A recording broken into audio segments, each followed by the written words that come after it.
بسم اللہ الرحمن الرحیم۔ نئے سال سے آغاز کے لیے روایات کے مد نظر چند چیزیں آپ کی خدمت میں ذکر کروں گا۔ روایات میں آتا ہے کہ انسان کی قدر و قیمت اس کی نیت کے مطابق ہوتی ہے۔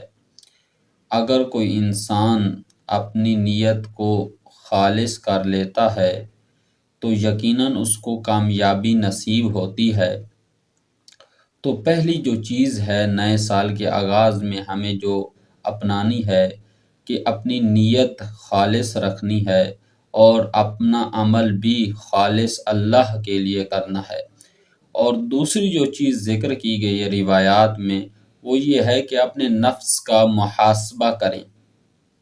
امام علی علیہ السلام سے روایت ہے، امام علیہ السلام فرماتے ہیں اگر کوئی شخص اپنے نفس کا محاسبہ کرتا ہے تو وہ یقیناً نجات پا جاتا ہے۔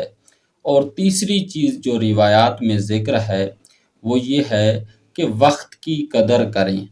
رسول اللہ صلی اللہ علیہ وآلہ وسلم کا فرمان ہے کہ دو چیزیں ایسی ہیں کہ جس میں اکثر لوگ کامیاب نہیں ہو پاتے، خسارے میں رہتے ہیں۔ ایک انسان کی صحت ہے اور ایک فراغت ہے۔